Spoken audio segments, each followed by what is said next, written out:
It is the early dawn of January the 6th, 1915, in Chislehurst, a quiet Kentish village just on the outskirts of London. The streets are narrow, flanked by thatched cottages and rolling commons dotted with ancient oaks. A milky winter light filters through damp mist, hovering low over gravelly hills, the very origin of Chislehurst's name. In a plain farmhouse, Rowan Tree Cottage on Holbrook Lane, Emily Mary Buchan labours through a long labour. Outside, the hush is palpable, broken only by a distant church bell from St. Nicholas sounding its first chime to herald the new year. Finally, at around 6:20, Mary gives birth to Alan Wilson Watts. The room is warmed by oil lamps, the air scented with straw and fresh linen. A damp chill threads in through a cracked window. A cradle stands ready beside coals and dancing flames in the hearth. This newborn, soon to be the man in a sharp suit, holding a cigarette between ornate fingers, and speaking with a resonant voice not unlike a BBC announcer, will go on to reinterpret Eastern wisdom for Western souls. Chislehurst in 1915 wasn't yet swallowed by suburbia. Its air was fresh, its fields green, and its hearts tied to centuries of village customs. With 180 acres of commons, including poplar-lined ponds and rolling heathland, it had earned its reputation as a refuge for London professionals seeking peace. Little Alan wanders in churchyards and on commons, learning the names of wildflowers and butterflies and pressing damp leaves in the books that never leave his side. This middle-class family home stood modest yet welcoming.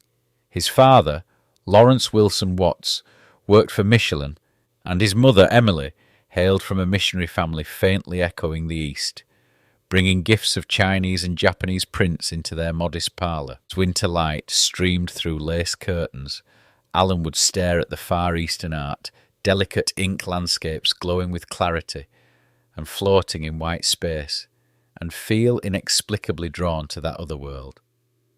Education followed the Anglican path, local school, church services, Sunday hymns. Yet this boy was different, quiet, probing, instinctively playful with big questions, even before he could write. By age 11, he joined London's Buddhist Lodge, edited their journal The Middle Way, and by 16 published an outline of Zen Buddhism. London, 1936. Inside a cosy hall at the Buddhist Lodge, a young American teenager flits through the crowd.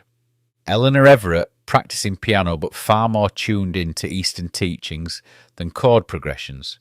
She's the daughter of Ruth Fuller Everett, a wealthy American socialite immersed in Zen practice who's now caught Alan's attention.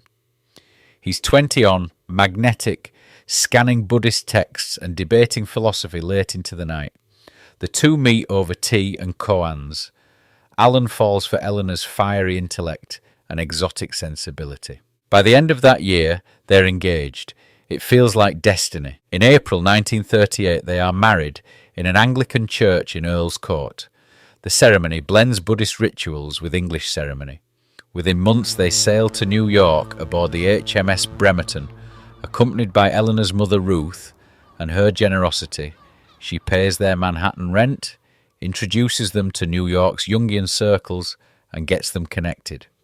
They settle into a cosy apartment on East 65th Street, and Alan begins informal study with Soki Ann Sasaki, the Rinzai Zen monk, who will become stepfather to Ruth.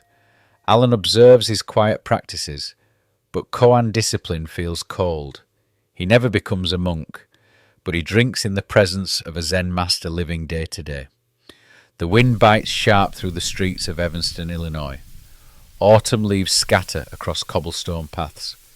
You follow Alan as he steps through the archway of Seabury Western Theological Seminary, a tall, ivy-wrapped brick building that smells of pipe smoke and old wood.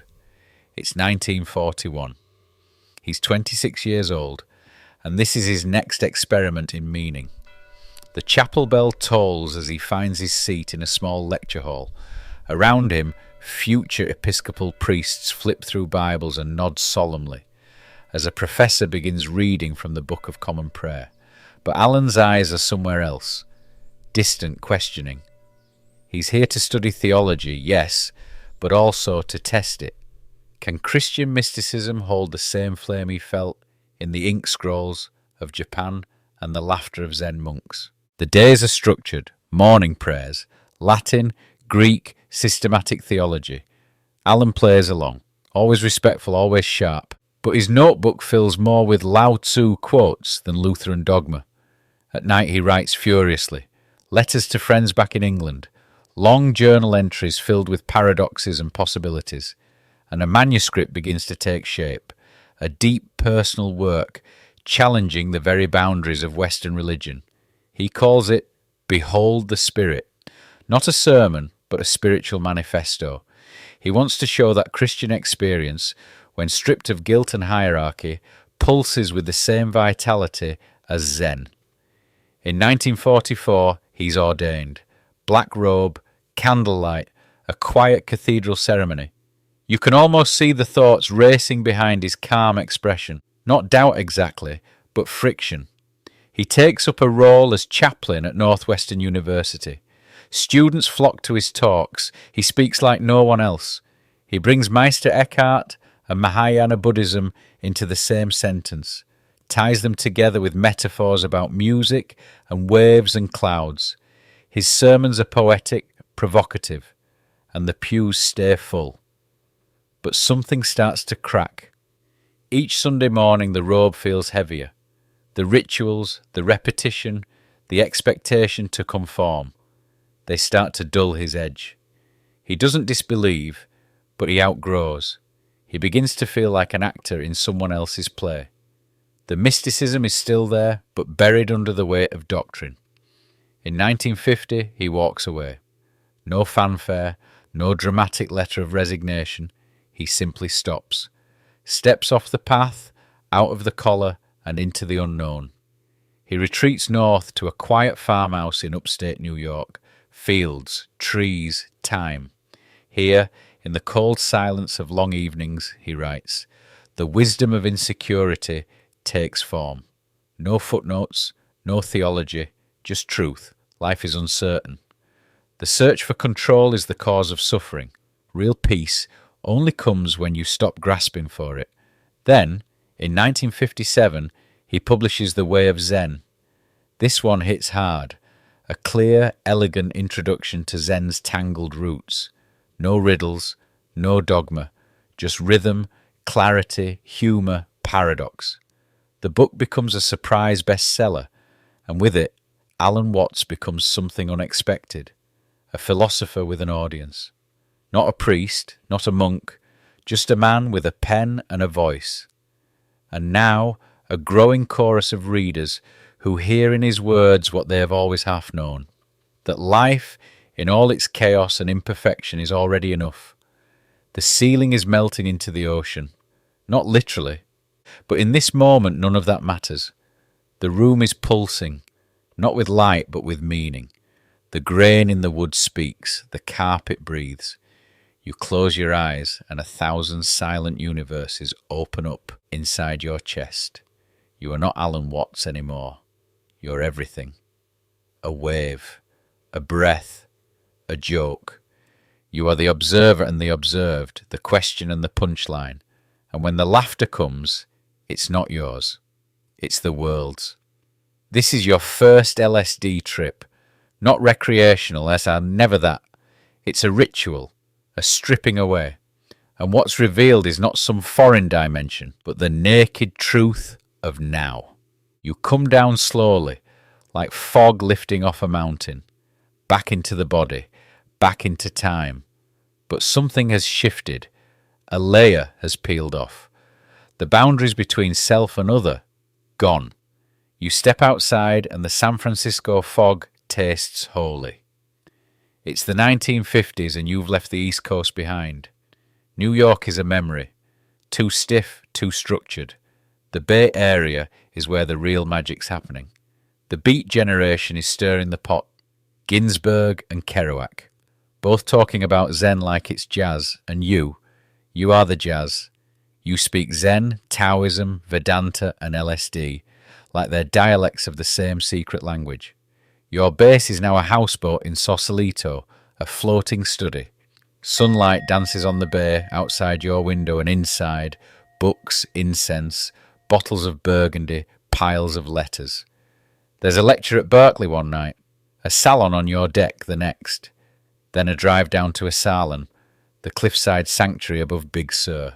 Esalen is wild. Part spa, part think tank, part temple.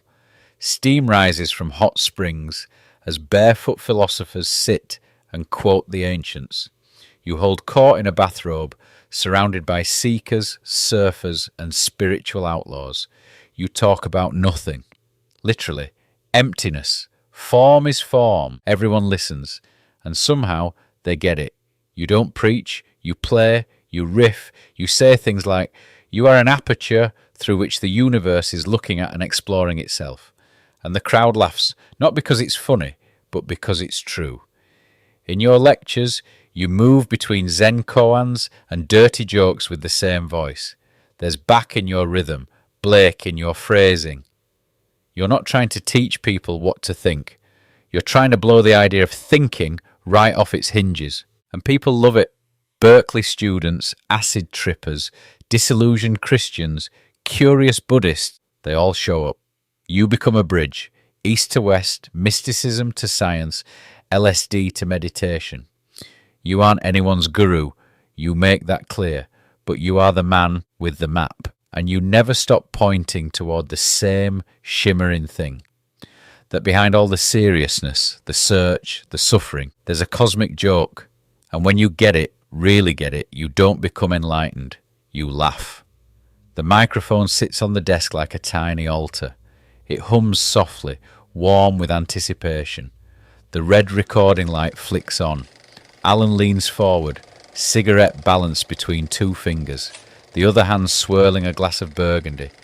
He inhales once, clears his throat, and then, the meaning of life is just to be alive. It is so plain and so obvious and so simple, the voice fills the room. It's not just British, it's refined, clipped and clear, but somehow loose too. Like a well-fitted robe. Each word lands with intention.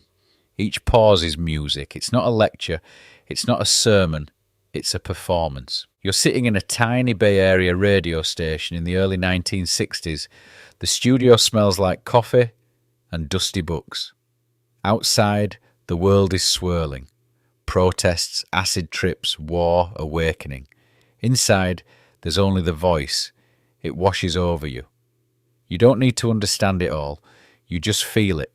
People start to notice. First it's local, a small circle of listeners on KPFA, a Berkeley-based public radio station, hear his midnight monologues and call in asking, who is this guy? Then the broadcasts spread. San Francisco, New York, London. His lectures start appearing on vinyl records, sold in indie bookshops and yoga studios, tucked between On the Road and the Bhagavad Gita. Students press play on cassette tapes in candlelit dorm rooms, smoke curling in the air, rewinding favourite lines again and again. You are something the whole universe is doing, in the same way that a wave is something the whole ocean is doing. And just like that, he becomes a movement.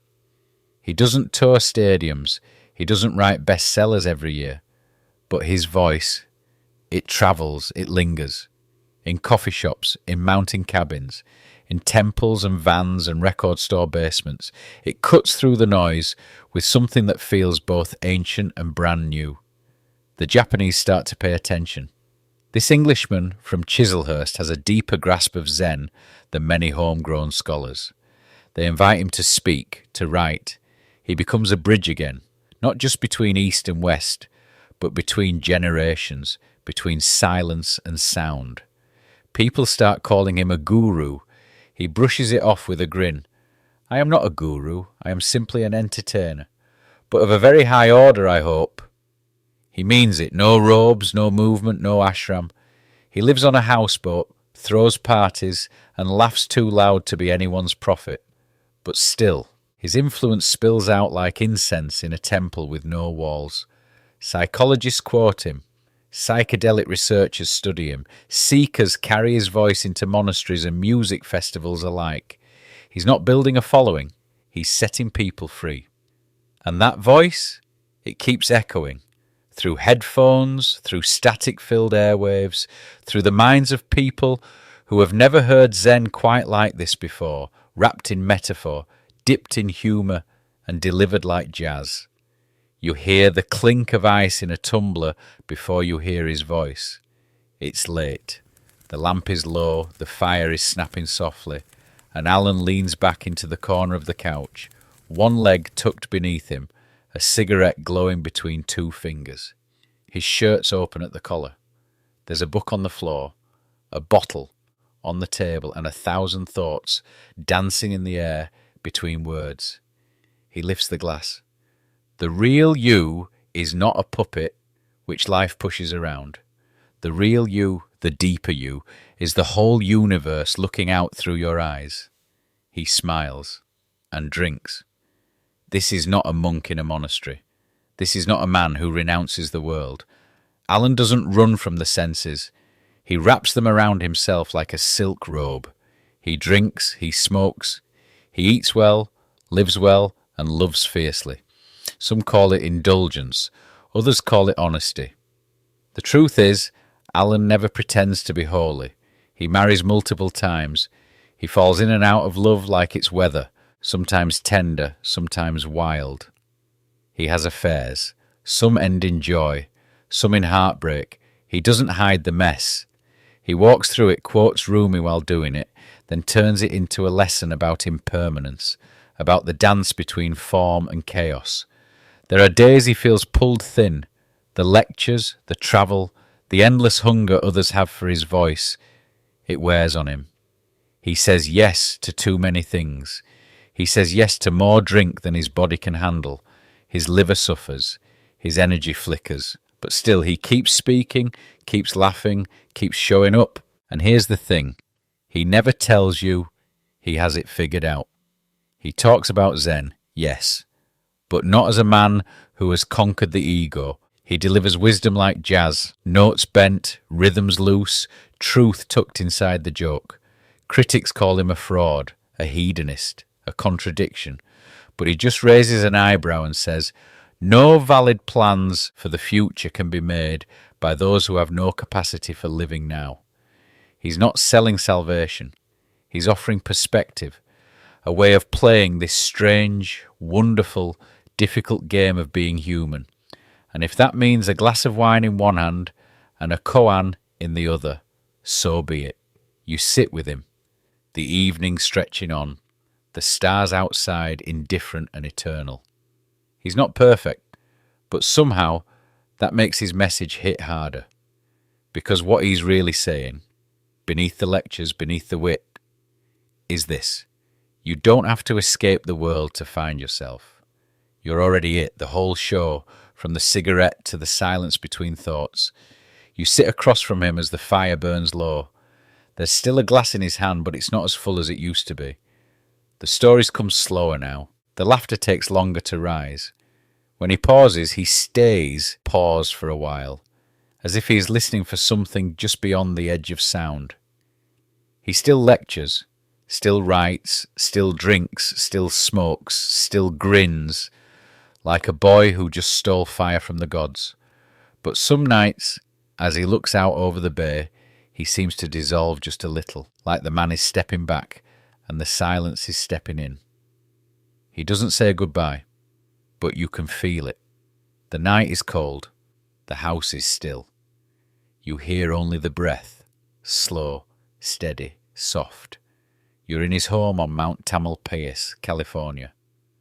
Wooden beams, the smell of earth and smoke.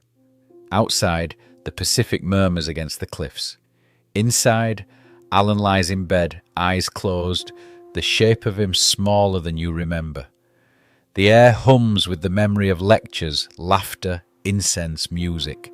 No machines, no wires, no drama, just quiet.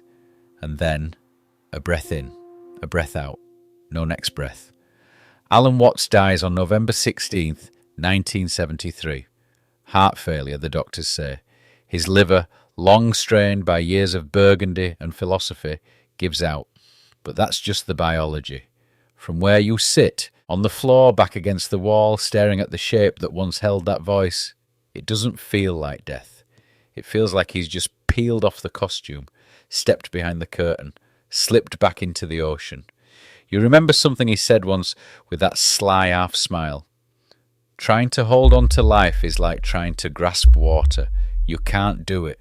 The more tightly you squeeze, the faster it slips through your fingers. He never feared this moment, because to Alan there is no end. There's only return. Return to the flow. Return to the play. The wave rolls back into the sea, and the sea doesn't mourn it.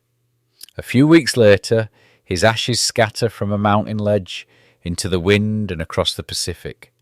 Some say you can still hear him in the trees on Mount Tam. Others find him in cassette tapes, in late-night YouTube spirals, in quiet moments where the world tilts just a little sideways and suddenly makes sense. And if you close your eyes now, you can almost hear him. You are the universe experiencing itself, and there's no need to take it so seriously. And just like that, the laugh returns. You're back where you started, not in a lecture hall or a monastery, but in a quiet space behind your eyes. Alan's gone, but the room still holds his echo. That voice, half smiling, half singing, still dancing in your ear. This is the real secret of life, to be completely engaged with what you are doing in the here and now. And instead of calling it work, it is play. He never gave you answers, just opened his doors, lit a cigarette, poured a glass, and invited you to step through the fog of seriousness and into something freer. Alan Watts didn't want followers. He didn't want disciples. He wanted co-conspirators, people willing to look past the illusion, see through the ego, and laugh with the universe, not at it. He taught that the self is not separate, that death is not the end, that God plays hide and seek and sometimes forgets that you are it. You can rewind his lectures, memorize the quotes, argue the philosophy. Or you can do what he really hoped you'd do, take a deep breath, let it go, and laugh, because in the end there's nothing to do, nowhere to go, and no one to be. You are the Big Bang, the original force of the universe, coming on as whoever you are. So go on, be the wave, be the game, be the joke, and when the curtain drops, don't panic, just smile and say, that was very interesting. Let's do it again.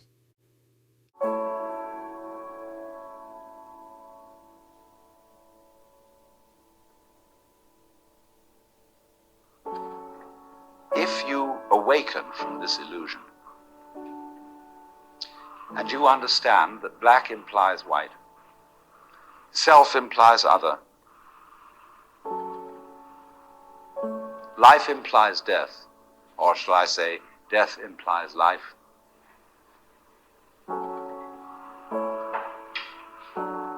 you can feel yourself not as a stranger in the world, not as something here on probation, not as something that has arrived here by fluke, but you can begin to feel your own existence as absolutely fundamental. I'm not trying to sell you on this idea in the sense of converting you to it. I want you to play with it. I want you to think of its possibilities. I'm not trying to prove it. I'm just putting it forward as a possibility of life to think about. So then, let's suppose that you were able every night to dream any dream you wanted to dream. And that you could, for example, have the power within one night to dream 75 years of time, or any length of time you wanted to have. And you would naturally, as you began on this adventure of dreams, you would fulfill all your wishes. You would have every kind of pleasure you could conceive.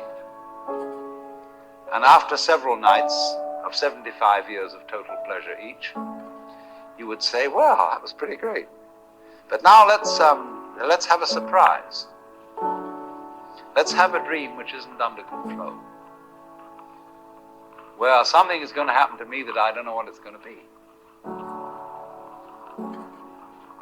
And you would dig that and come out of that and say, wow, that was a close shave, wasn't it?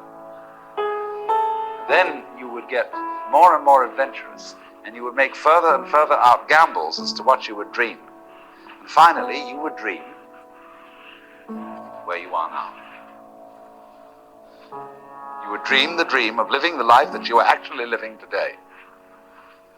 That would be within the infinite multiplicity of choices you would have, of playing that you weren't God.